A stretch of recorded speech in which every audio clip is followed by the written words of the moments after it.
अस्सलाम वालेकुम guys, how are you? I hope आप सब ठीक होंगे। और आज हम यूएस हिस्ट्री का पहला लेक्चर देखेंगे और उसके अंदर हम पढ़ेंगे क्या रीजंस ऑफ अमेरिकन कोलोनाइजेशन, कि अमेरिका को कोलोनाइज़ किया गया तो वेस्टर्न यूरोप की जो पावर्स थी उन्होंने कोलोनाइज़ क्यों किया, क्यों उसकी कॉलोनीज़ बनाई। तो उसके अंदर कुछ रीज़न्स हैं जो वन बाय वन हम सारों को देख लेंगे। तो उसके अंदर जो पहली रीज़न है that is finding new routes. अच्छा, यहाँ पर जो पहली दो रीज़न्स हैं वो आप इस तरीके से भी समझें कि उनको पता कैसे चला कि वहाँ पर अमेरिका है या कोई जगह एग्जिस्ट करती है जो कि अभी तक अनडिस्कवर्ड है। तो उसके अंदर जो पहली चीज़ है that is finding new routes. जब वो नए रूट्स फाइंड कर रहे थे, वो हम रीज़न देखेंगे कि कौन से नए रूट्स, वो इसकी detail. But reason finding new routes ये है कि जब वो नए रूट्स ढूंढ रहे थे तो वो नए रूट्स ढूंढते ढूंढते उनको अमेरिका मिल गया। अब वो नए रूट्स किसके ढूंढ रहे थे और क्यों ढूंढ रहे थे? तो वो ये है कि 1400 से ऑनवर्ड ओटोमन एम्पायर जो थी वो बहुत ज़्यादा पावरफुल हो गई।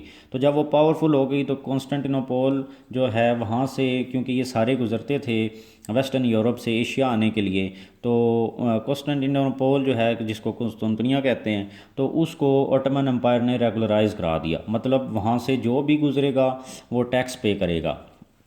तो अब जो वेस्टर्न पावर्स थी उन्होंने ये सोचा कि हम यहाँ से जब भी गुजरेंगे तो टैक्स देंगे। तो इस टैक्स से बचने के लिए उन्होंने नए रूट्स फाइंड करने के लिए वो बाहर निकले। उन्होंने समुद्रों से और दूर दूर जगहों से घूम कर देखा कि कोई हमें अल्टरनेट रूट मिल जाए एशिया तक पहुँचने के लिए और बाकी दुनिया जहाँ जहाँ पर उनकी कॉलोनीज़ थी तो वहाँ पर रीच करने के लिए उन्होंने नए रूट्स ढूंढे और वो ढूंढते ढूंढते अमेरिकस तक पहुँच गए।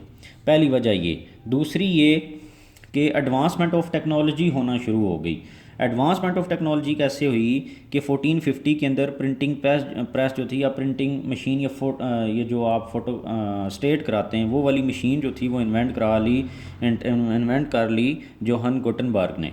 तो उससे क्या हुआ कि बिफोर इस मशीन से पहले, before the discovery of this machine, invention of this machine, उससे पहले क्या होता था, जो किताबें थीं या नक्शे वगैरह या ये जितनी भी चीज़ें जहाँ से मतलब जहाँ से इल्म हासिल या नॉलेज हासिल किया जा सकता था वो सारी किसके कंट्रोल में थी? कि किसके, मतलब वो किंग के जो लाइब्रेरीज़ होती थी या वहाँ पर जो जगह थी वो उनके कंट्रोल में थी। तो जब ये चीज़ें आ गई, फ़ोटोस्टेट मशीन आ गई या प्रिंटिंग प्रेस आ गई, तो वो जो चीज़ें थी वो प्रिंट होकर जनरल पब्लिक तक पहुंच गई। एडवांसमेंट ऑफ शिप्स हो गए। जब उन लोगों ने पढ़ा उन किताबों के अंदर के शिप्स कैसे बनते हैं, उनको एडवांस कर लिया, बना लिए, नेविगेशन सिस्टम बना लिया, मेरीन्स बना ली। तो उससे क्या हुआ कि उन्होंने शिप्स जो थे वो बड़े एडवांस किस्म के बना लिए। तो जब शिप्स एडवांस बना लिए तो वो ओशंस के अंदर फिर वो ट्रैवल करना शुरू कर दिए। नेविगेशन का मसला था वो भी ख़त्म हो गया। तो इसलिए उनके लिए आसानी पैदा हो गई और यही वजह थी कि advancement of ships, navigation system और मरीन्स के ज़रिए वो अमेरिकस तक पहुंच गए। तो ये दो रीज़न्स मैंने कहा कि ये किस लिए हैं, कि उनको पता कैसे चला कि वो वहाँ तक पहुँचे कि यहाँ पर कोई एरिया है जो अनडिस्कवर्ड है। तो एक तो नए रूट्स फाइंड करते करते वो वहाँ तक पहुँच गए और दूसरा ये कि एडवांसमेंट ऑफ टेक्नोलॉजी ने उनको मदद की और वो वहाँ तक पहुँचे। और ये दो रीज़न्स आप इसके अंदर भी लिख सकते हैं कि अमेरिका को कॉलोनाइज़ क्यों किया गया। तो ये दो जो मैंने लिखी हुई हैं ये इसी तरह आप इसमें भी लिख सकते हैं। अच्छा, तीसरी वजह क्या थी? War, killing and unrest in Europe. Europe के अंदर बेसिकली बदअमनी आ गई, किलिंग और वार, जंग लाइक सिचुएशन, सिविल वार जैसे होती है उस तरह की सिचुएशन डेवलप हो रही थी। और उसकी वजह क्या थी? बेसिकली जिस तरह हमारे इस्लाम के अंदर बहुत सारे फैक्शंस बन गए हैं, दड़े बन गए हैं या सेक्रेटेरियनिज़म आ गया है जिसके अंदर फ़िरका बंदी आप कह लें, तो सुन्नी, शिया, देवबंद जो, तो इसी तरीके से जो क्रिश्चियनिटी है उसके अंदर भी दो डिवीजन्स हैं, एक हैं प्रोटेस्टेंट्स और एक हैं कैथोलिक्स। अच्छा, अब हुआ क्या कि हेनरी एट जो था उसने उस वक्त ब्रिटेन का जो किंग, उसने क्या किया कि शादी कर ली एक स्पेनिश क्वीन के साथ और जिससे उसको एक बेबी गर्ल पैदा हुई। बट वो क्या चाहता था कि वो एक बेबी बॉय चाहता था।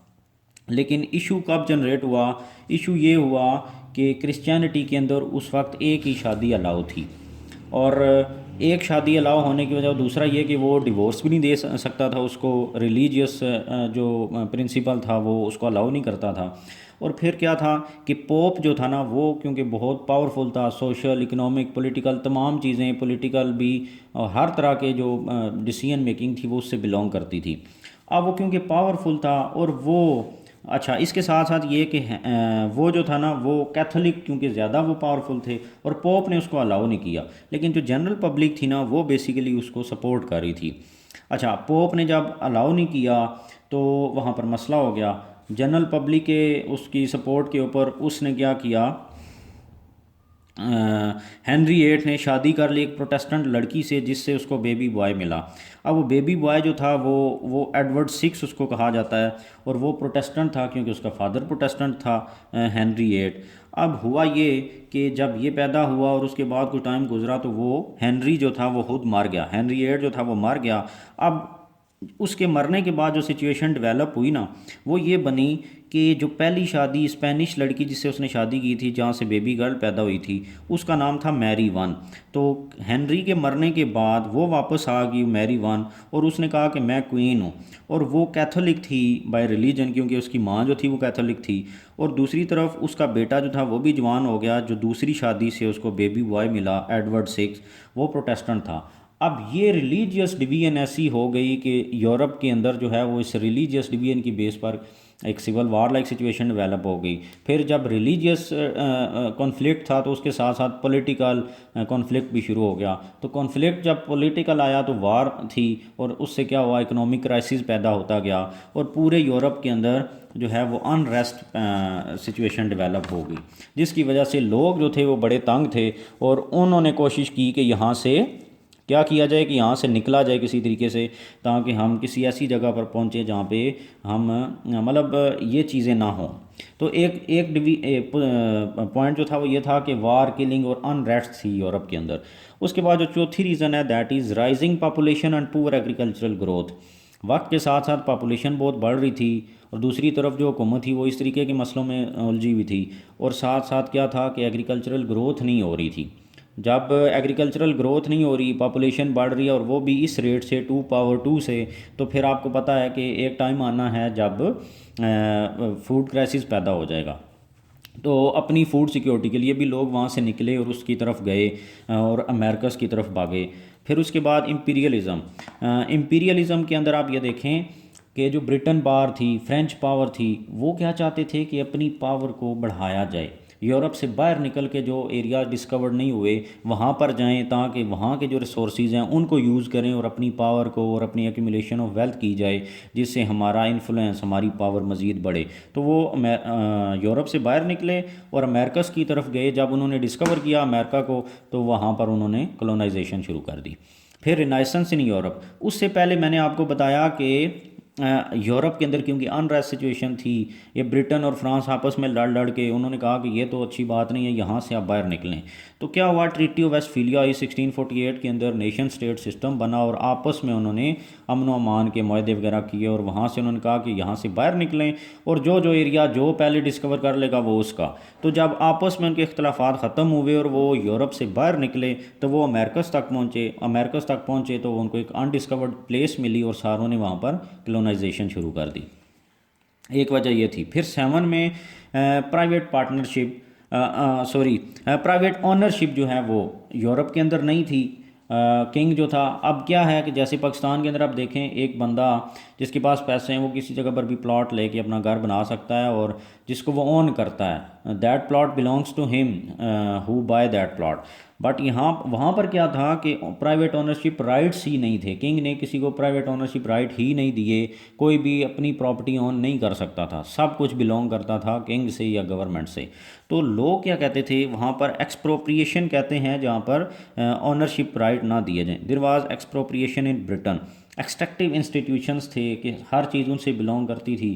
तो वहाँ पर क्या था, पावर जो थी वो डिवाइड नहीं की गई, डिवॉल्व नहीं की गई, सब कुछ अपने पास रखा हुआ था गवर्नमेंट ने या किंग ने। तो लोग चाहते थे कि उनका अपना कुछ हो, अपना घर हो जिसको वो अपना कह सकें। तो ये प्राइवेट ओनरशिप की एक डिज़ायर थी उनके अंदर, जिसके लिए वो वहाँ से निकले और अमेरिकस की तरफ लोग जो हैं वो भागे जब वो डिस्कवर हो गया। तो ये कुछ रीज़न्स थी जो कि आप एक कंप्लीट क्वेश्चन लिख सकते हैं अगर आपसे पूछ लिया जाए कि वाई अमेरिका वाज कॉलोनाइज्ड और रीज़न ऑफ अमेरिकन कॉलोनाइजेशन।